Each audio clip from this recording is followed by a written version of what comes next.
ఇక ఇంకొకటి ఏంటంటే ఈ కాంగ్రెస్ పార్టీకి మజ్లిస్ పాపం బాగా దగ్గర కదా, కానీ హైడ్రా ఏర్పాటు చేసినాక కాంగ్రెస్లో వాళ్ళే గందరగోళం అవుతున్నది, ప్లస్ మజ్లిస్ తోటి కూడా కొట్లాట అవుతున్నది. నిన్న శాస్త్రీనగర్లో ఈ యొక్క హైడ్రాను రద్దు చేయాలి, జిహెచ్ఎంసీ అధికారాలను హరిస్తున్న Hyderabad disaster response and assets protection ఏజెన్సీని రద్దు చేయాలని మజ్లిస్ పార్టీ డిమాండ్ చేసింది. ఈ మేరకు జిహెచ్ఎంసీ పరిధిలోని మజ్లిస్ కార్పొరేటర్లు బుధవారం నగర మేయర్ గద్వాల విజయలక్ష్మికి వినతి పత్రం ఇచ్చారు. ప్రజలను భయాందోళనకు గురి చేస్తుందని మజ్లిస్ నేతలు విమర్శించారు. శాసనసభలో చట్టం చేయకుండానే హైడ్రాను ఏర్పాటు చేసి స్థానిక సంస్థల అధికారాలను నీరుగారుస్తుందని ఆరోపించారు.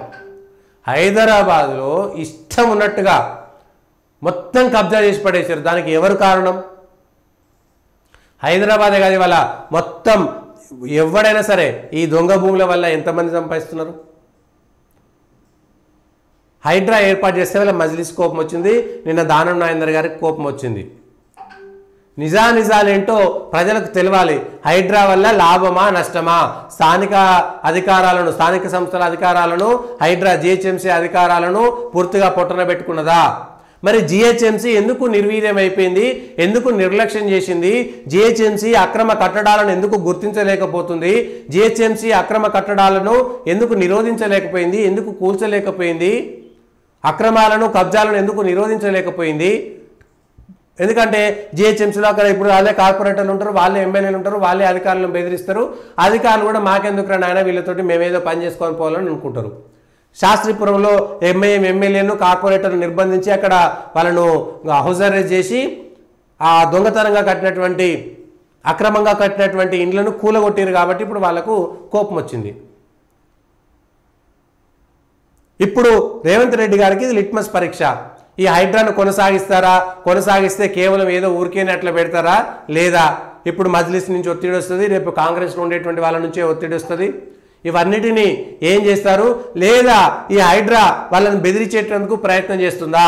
అరే మీ దగ్గర మీరు అక్రమంగా ఇండ్లు కట్టిరు కాబట్టి మేము మీ దగ్గర హైడ్రా అధికారులను పంపిస్తాము, మీరు మాకు ఇన్ని పైసలు పంపించాలి, లేకపోతే మాకు ఇంత సాయం చేయాలి, లేకపోతే మేము హైడ్రా అధికారులను పంపిస్తామని బెదిరించడానికి ఏమైనా ప్రయత్నం చేస్తురా? ఈ విషయాలు కూడా క్లారిటీ ఇవ్వాల్సినటువంటి పరిస్థితి వస్తుంది. ప్రభుత్వం తరపున హైడ్రాకు సంబంధించినటువంటి అధికారాలు ఏమిటి? ఆ అధికారాలను నిలుపుకుంటుందా, లేకపోతే ప్రజాప్రతినిధుల ఒత్తిడి మేరకి, లేదంటే మజ్లిస్ ఒత్తిడి మేరకి కాంగ్రెస్ ప్రభుత్వం రేవంత్ రెడ్డి సర్కారు దాని పనిని కేవలం ఏదో ఉన్నదా అంటే ఉన్నదన్నట్టుగా కేవలం అట్లా పెడతారా? ఈ విషయాన్ని ఒకసారి కాంగ్రెస్ పార్టీ మరొకసారి క్లారిటీ ఇవ్వాలి. మజ్లిస్ ఒత్తిడి కానీ సొంత పార్టీ నేతల ఒత్తిడి మేరకి హైడ్రా ఇంకాస్త మెరుగ్గా పనిచేస్తుందా లేదా? గుర్తించినటువంటి అక్రమాలని కబ్జాలన్నింటినీ తొలగిస్తుందా లేదా? ఈ విషయాలపైన స్పష్టత ఇవ్వాలి. లేదు ఒక అనుమానం ఎక్కడ వస్తుందంటే ఇది గతంలో కూడా సేమ్ ఇట్లనే చేసేది. ఏది నాగార్జునకు సంబంధించినటువంటి ఒక చెరువు అయ్యప్ప సొసైటీ భూములను కూడా కేసీఆర్ అధికారం లాగానే అయ్యప్ప సొసైటీ దగ్గర పోయి పటా 4 బంగ్లాలను కూలగొట్టిరు, ఆడ చేసిరు, అయిపోయింది. మళ్ళీ ఎక్కడ కనబడకుండా మళ్ళీ ఏమైంది? ఎంత మేరకు ఒప్పందమైంది? నాగార్జున ఎన్ని కన్వెన్షన్ సెంటరు ఒక కుంటను కబ్జా చేసి కట్టిండి అనేటువంటిది వచ్చింది. అది ఇప్పటిదాకా ఎందుకు దానిపైన సమాధానం చెప్పలేదు? సినిమా హీరో నాగార్జున ఎన్ కన్వెన్షన్ సెంటర్కి సంబంధించినటువంటి ఆరోపణలు వచ్చినాయి, అయ్యప్ప సొసైటీకి సంబంధించినటువంటి అనేకమైనటువంటి ఆరోపణలు వచ్చినాయి. కేసీఆర్ సర్కార్ వచ్చిన తర్వాత కూడా ఇట్లనే పోయి పటా జేసీబీలు పెట్టిరు, 4-5 బంగ్లాలు లేకపోతే 2 ప్రహరీ గోడలు కూలగొట్టిరు. తర్వాత మ్యాటర్ సెటిల్ అయిపోయింది. దాని వెనుక ఉన్నటువంటి రీజన్ ఏంది?